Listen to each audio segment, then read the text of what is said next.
Welcome to Illuminati Silver's Inner Sanctum, where we tell you the truth about precious metals, economics, politics and banking. Today is Tuesday the 20th of August 2019, and we're publishing part 2, solely for Inner Sanctum members, of our interview with former luxury watch dealer and now watch consultant, journalist and prolific YouTuber Paul Thorpe. In our interview yesterday, we discussed a number of hints, tips and recommendations when buying a luxury watch. Details of that video are shown in the link below. But today, we are going to address more of the investment side of buying luxury watches, with a particular emphasis on what brands and watch types to buy, and how to go about getting the best deal. So let's move on to that interview.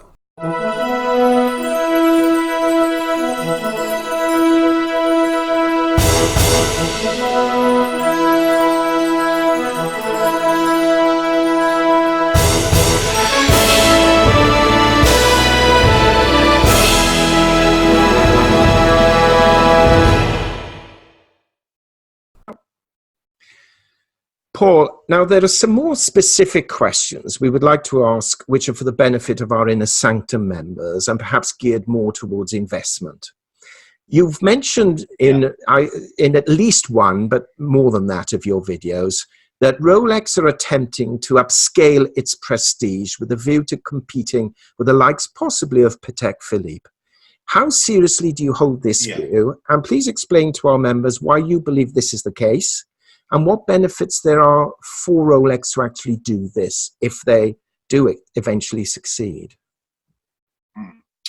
First of all, Richard, I don't think I pretend to have all the answers necessarily, but if we look back at history, and I think if you want to know anything about the company themselves, Rolex, and what they do and how good they are at doing what they do, history tends to give you a pretty good lesson. Yeah. And when I look at their history, I wonder right now, and don't forget, Rolex policies changes with their CEOs like every other company. At the moment, it looks to me like Rolex are potentially trying to perhaps leave their regular customer base somewhat behind. Maybe put those people in the background, then move on. In my video, I said that they've been serving, Peter the plumber for many years. The self-employed plumber, and now they're looking for Pierre the airline pilot. And I do firmly see that in many ways, because, like I say, they are withholding stock from people. They are using what they call preferred client lists, waiting lists. I mean, just what is a preferred client? Is a preferred client a flipper? Someone that goes in there and buys lots of watches, but he's not keeping them. Or is someone a preferred client because they come from the right postcode, they wear the right clothing, or they may necessarily be in the right earning power, if you like. So I'm confused with what they're up to be honest with you. But whatever they're doing, my guess is they'll probably get it right. Okay, so let's assume then that is the route they're going to follow. So which specific Rolex watches should a purchaser look for then now, today, from an investment point of view? And how long do you believe they should hang on to it in order to obtain that capital growth? Because I've heard different figures from different people, some saying flip it quick, others have said hang on for 10 years. I mean, what's your sort of general recommendation? Okay, right. I just want to take a little step backwards, because there was an add-on to what I was saying a second ago, which leads into this question. Right. The thing is with Rolex is that if you create these waiting lists, like they have done, and then carefully sit back and look at the price of the grey market. Now, we spoke about the daytonas earlier on. Now, Rolex are retailing the stainless steel Daytona for $9,550, but they're seeing it on watch websites for up to $25,000. Now, and they're selling. Now, it's my guess, if I was the CEO of Rolex, I'd be saying, well, hold on a minute. If our products are selling for $25,000, why are we selling them for $9,500? It doesn't make any sense. So my guess is that Rolex will introduce a lot of price and significant price increases over the next, say, 4 or 5 years. So leading on to your question, I think any Rolex watch is a reasonable investment. But the best investments of all are the sports models. You have to buy into the stainless steel sports range. But even that has extended now to the Datejust 41 models. Some of the gold Daytonas, the Daytona with the green dial, has reached ridiculous heights. And there's no reason why you shouldn't go on the waiting list for all of these watches. Look, you may never be fulfilled, you may never be served.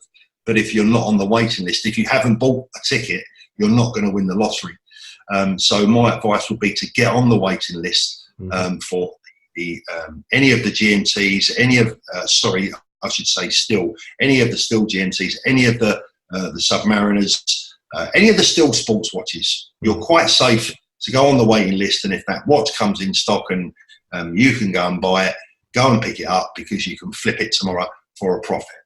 That's in August 2019. Whether that will change, who knows? But look, again, we go back to our lesson in history. Rolex sports watches do not decrease in value. And, you know, history teaches us that, and it's taught us that for 100 years.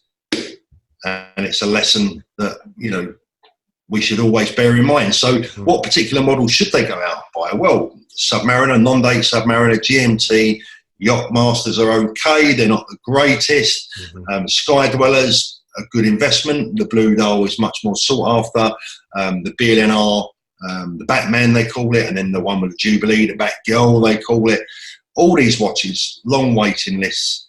I think all you've got to do, quite frankly, it's a lot easier. All you need to do is to pop down to your local Rolex authorised dealer and pick up, let me just grab one because I have one here. It's just a simple authorised dealer price list, right? A retail price. And if you go through that and then go on a website like Chrono24 or eBay, it's not rocket science. You know, you can see what you have to pay out of the shop. You can see what the secondary market is demanding. One piece of advice there, though, however, you should remember that as a private investor or a private seller, you cannot expect to demand the same levels that a dealer can ask, because don't forget what I said about people like to invest in the person. Yes. You don't see many Ferraris being sold privately off of someone's drive. People like to buy a Ferrari from a Ferrari dealer because they got the backup, service and the trust. So there is a slight financial penalty if you sell privately. Right. Now, that's interesting, because having watched your videos, I sent an email to 3 quite large dealers in London saying I'm interested in one of 5 watches, all Rolex. Yeah. All 3 of them got back to me within 24 hours saying, we'd like you to come in and have a discussion with us. These watches are much sought after and aren't immediately available, but we would like to discuss with you personally your needs and requirements. So what are they up to, really? Are they just trying to assess whether I'm the real deal and can purchase perhaps more than one watch? Or are they going to try and sell me something else? And if they do, will that help me to get the watch I really want? Yeah, I think the first surprise is that they actually got back to you at all, let alone within 24 hours. I think you were lucky. I really do. I have written to authorised dealers on many occasions using different email addresses. Yes. And my experience, 50% of the time you won't even get a reply. But what they're actually doing is they're sizing you up. Are you Peter the affluent plumber, or are you Pierre the pilot? Right. And they want to know that. They want to know what your future potential is as a client. Are you going to be lucky enough to get served? This is becoming now, you know, when you go to a restaurant and ask for a table and the restaurant's 3/4 empty and they turn you away because you haven't booked. Yes. You know, there's an element of self-entitlement and snobbery involved here. And this is a route that Rolex have taken that I personally am against. I don't like it. I think everyone's money is good. It's the same colour. And, you know, just because someone speaks with a different accent or has been brought up in a different part of town, yes, I don't think that you should be discriminating against them because of that. When I was in business, my customers, whether they were spending £500 or £500,000, they all got the same treatment. Yeah. Well, that's what should happen. But I should wear my bow tie and the most expensive watch I own when I go in, basically, should I? Absolutely, 100%, absolutely. And look, they are sizing you up. They're going to look you up and down. And no disrespect, look, please, no disrespect to anyone that works in an authorised dealership. But, you can have multi-millionaires walk into a Rolex dealership and you'll have a £25,000 a year salesman checking him out. But where's the sense in that? So, like I say, there is an element of snobbery that I don't like about the brand. And it does appear to be getting worse, but that's in the watch industry as well. Because the same thing happened with me with Audemars Piguet in London. I am looking for a particular model, and I called Audemars Piguet, and she wouldn't even tell me. She said didn't have one in stock, and I said, well, look, could you get one? And she wouldn't even tell me if she could get one. She insisted that I travel to Harrods from the south coast, and I said, excuse me, I just want to know if you can get one. I don't intend to drive from the south coast to central London just to ask one question. She wouldn't answer it. Wow. Well, you sound perfectly fine to me, so I really don't know why she wouldn't do that. But as you say, perhaps just won't wish to size you up.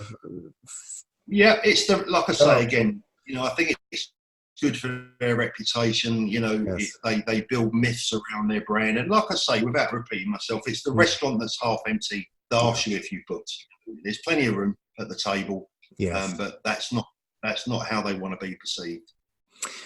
You mentioned the stainless steel sports watches are in vogue, but I'm also aware that there are a number of gold watches, bimetallic as well as stainless steel.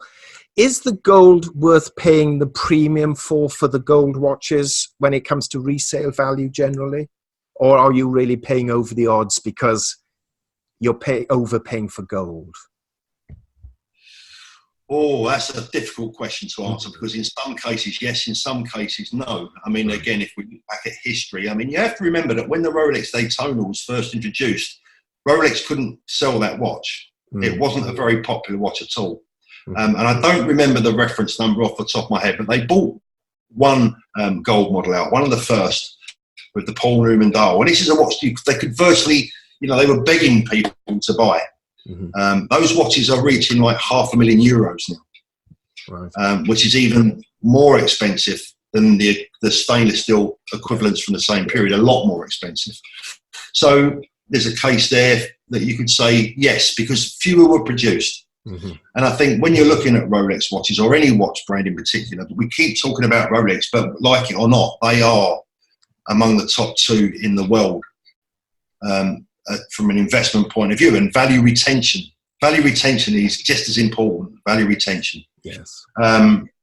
So I think any precious metal watch out of the Rolex range, out of the Patek range, and some other brands as well, is always going to be hugely admired for what it is. I love gold.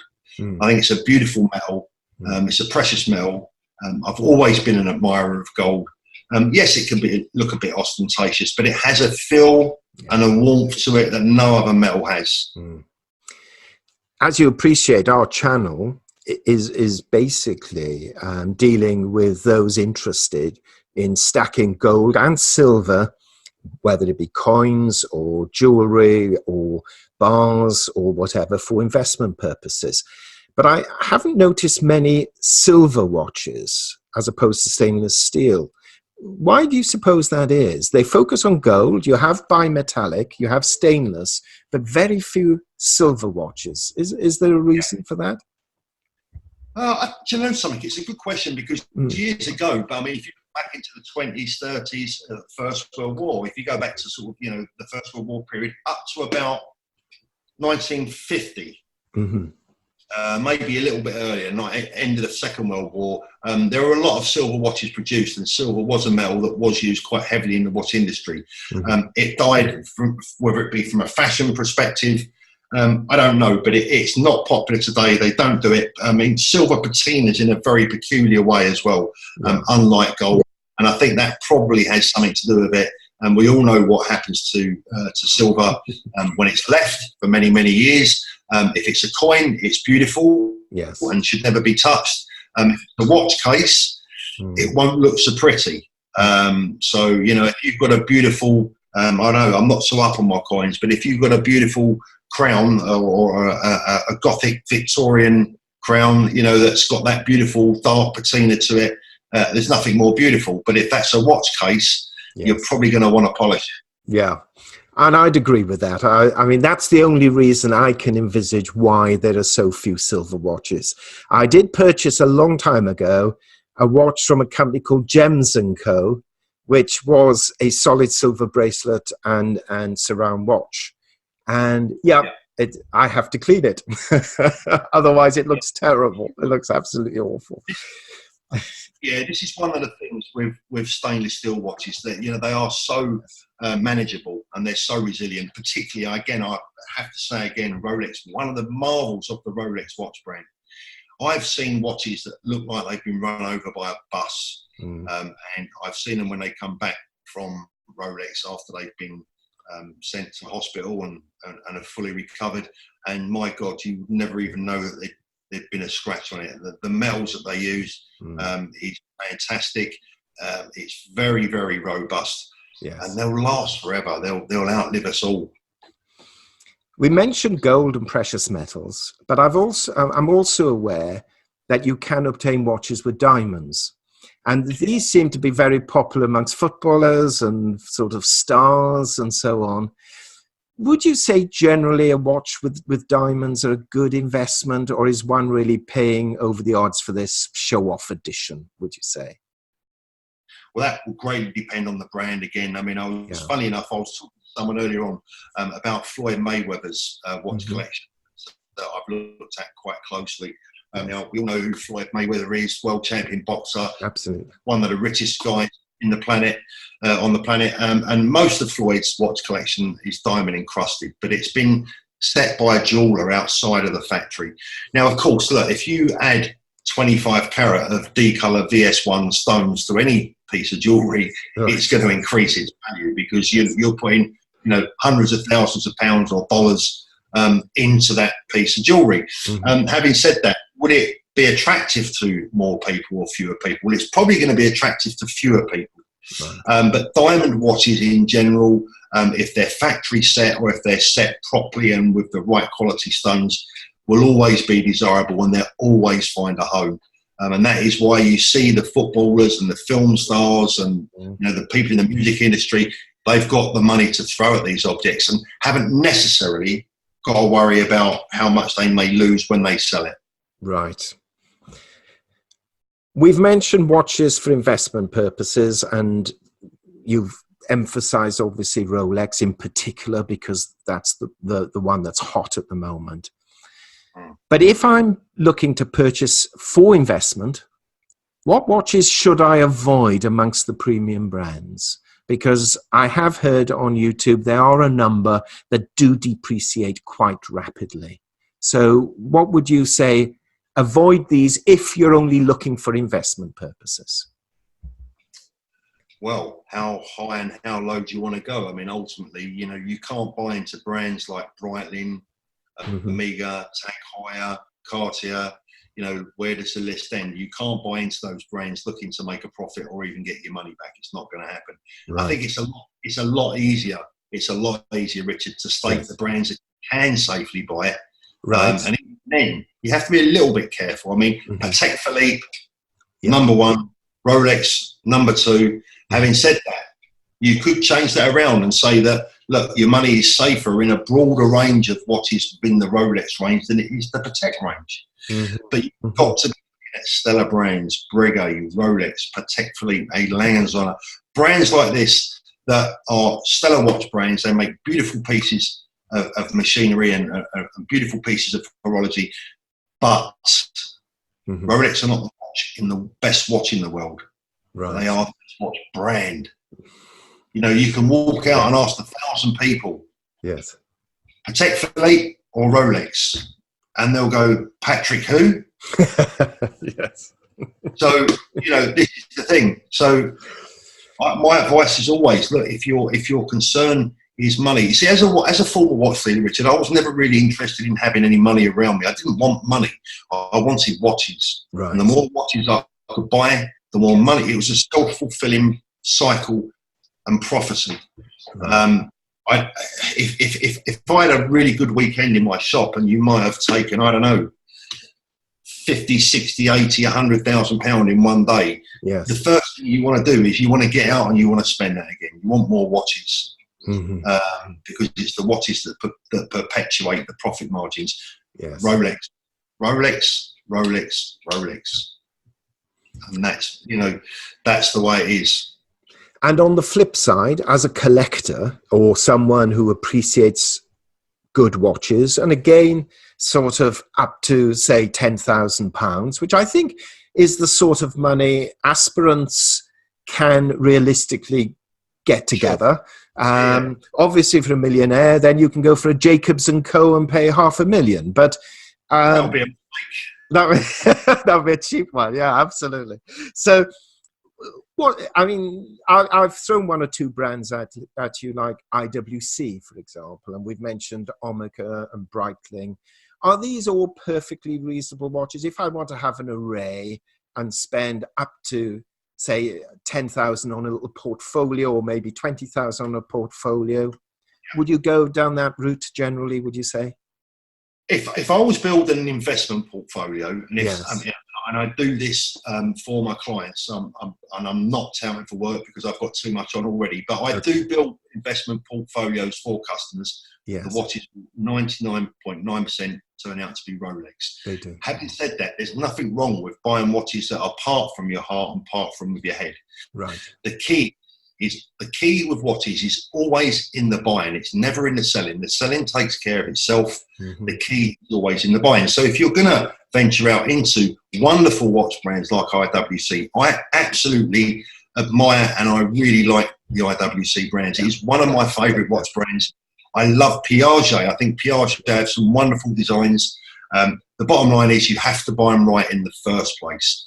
And that is not going into an authorised dealer and paying full list price. You've got to learn to negotiate. Mm-hmm. You've got to, I have a method basically called the poker face walk away method. There's a video about that on my website. If you play the game, eventually, if you play it right, you'll get to the dealer's bottom line. And that goes for authorised dealers as well as independent dealers. They're going to kill me when they see these videos. But look, listen, guys, that's what I do now. That's what I do. Yeah. I've made the decision. I'm no longer a watch dealer. And if I wanted to be, I'd probably get ticked off by a lot of my former traders. But look, listen, it's all about the buying. Make sure you buy right. And if you must buy with your heart, try and make sure that you use some of your head as well. Well, to prove I'm not bullying you, I have seen your video, because you actually suggested that you walk away if the dealer isn't prepared to come down to your price, and go and have a cup of coffee and then come back after your coffee and have another go, basically, if I recall correctly. So yeah, I think the thing is, what I'm trying to get over there is because you see your offer may be wholly unrealistic. Yeah. Because you're not to know. You're a member of the public. Now, if that offer is wholly unrealistic, there's no chance that dealer's going to accept it. But by walking away and having a cup of coffee and then going back to that dealer, the chances are that you will get a lot closer. If he thinks he's got a second bite at the cherry, rather than lose that bite altogether, I think you're far more likely to get somewhere close to his genuine bottom line. But even then, I go back to my other advice: take your time, research, make sure you're not paying over the odds, and condition. Just like when you're buying a house, they talk about location. With watches, it's condition and rarity. Mm. I did say I'd only ask 8 questions. Allow me 2 very quick ones, Paul, because this is tremendous. Okay. If you go into a watch dealer and you're purchasing a brand new watch, as a rule of thumb, because obviously a member of the public isn't really going to know, what sort of discounts should they try to negotiate for? I know you're going to say it depends on brand, so give us 1 or 2 examples, if you will. Okay, so one or two examples. Let's use a popular one. If you went to buy an Amiga from an authorised Amiga dealer, Yes. I would look at the watch. I would say that my poker face would tell. I would tell the dealer that actually I really like a Rolex, but I could be tempted into buying an Amiga if the price was right, and what could they do for me? Now, with an Amiga dealer, you're probably going to get offered, depending on which dealership you're in and who you're dealing with. Remember, some of the salesmen have limits. They might have to contact someone higher up. But you're probably going to get at least 5% without working very hard at all. I would be disappointed if I didn't get 20% off. And in the trade, I'll be looking at getting even more than that. Anyway, I mean, 10% is quite readily achievable. Not with all Amiga brand, not with all the Amiga watches, because some of them are much more sought after. Yes.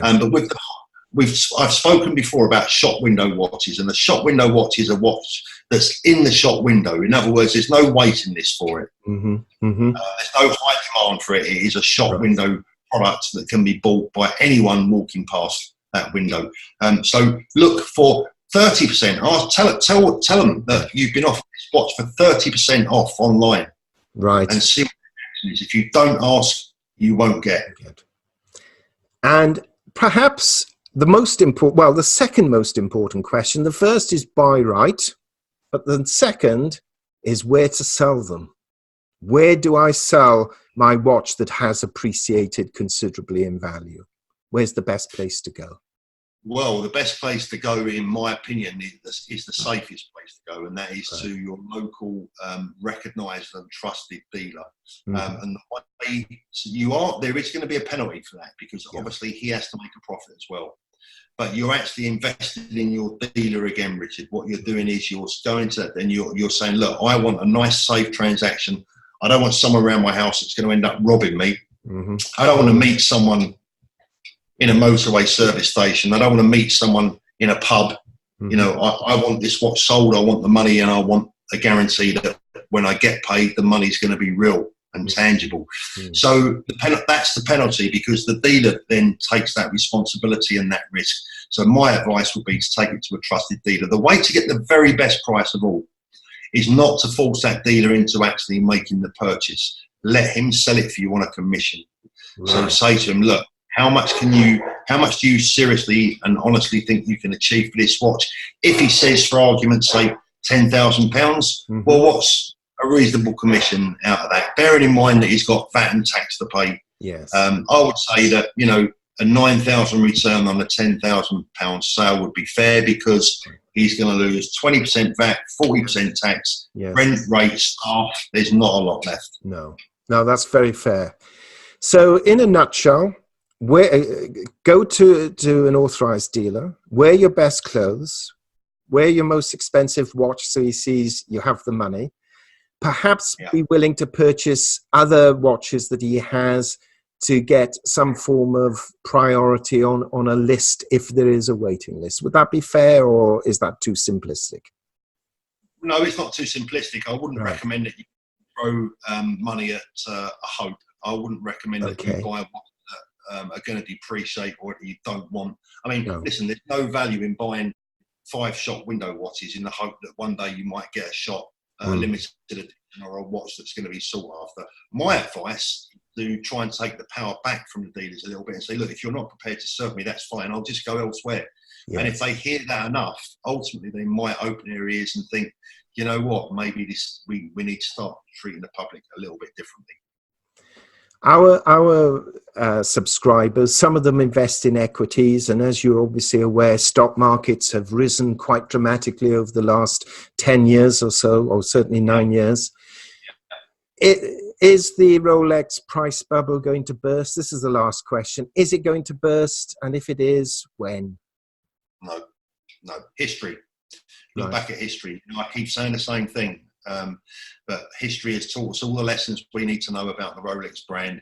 You can imagine, in my industry, I've met a lot of people from all different walks of life, from all different trades, industries, businesses, and investors, etc., etc. I have never known anything in my life like that you can invest in like watches, and make so much money in a very easy fashion. And also the other thing is, you see, is that the advantage with watches is that you can, not only are you can invest in them, but you can enjoy them as well. You can wear them. They're tangible. They're small. You don't need a warehouse. You don't even need a garage. You just need a good safe in a good safe area in your home, or a safe deposit box, and you can wear and enjoy these tangible objects, these beautiful things, whilst they're appreciating. I've been looking for 40 years for something better, and I've never found it. No. Paul, thank you. You've been so generous with your time. Thank you for sharing your expertise with us. It's really appreciated. Obviously, we're going to put a link to your YouTube channel below. Is there anything else you'd like to sort of close up with, or any other way someone can contact you if they need to? They're always welcome to have a look at my website, watchdealers.com. I think I got to the age now where probably a fairly similar sort of ages. You know, I've got to the age in life now where I get as much pleasure out of offering people the right free advice as I do in earning money. I've done my, you know, touch wood, unless we had a disaster, I haven't ever got to work again. So my ambition now is to be remembered as someone that helped people, and that will do for me if I can achieve that. But my advice to people, again, I must stress, please take your time and invest in the right person. Paul, you've retired with a similar age. We're both 35 years old, or perhaps not. Thank you so much. Truly appreciate it. My pleasure, Richard. It was lovely to talk to you. Thank you very much. Thank you. So there we have it. It's so gracious of Paul to give us the benefit of his experience and a considerable amount of his time. We have listed in the details section below this video access to both Paul's YouTube channel and website, and we strongly recommend that if you have an interest in luxury watches, then you subscribe to his channel and visit his site. Thank you for viewing. Disclaimer. Illuminati silver owners come from a background of banking, international wealth management and economics. Having now retired from these worlds, we are not qualified to give investment advice. Therefore, this and other productions must not be deemed to be giving such advice, and merely represent the personal views of its owners.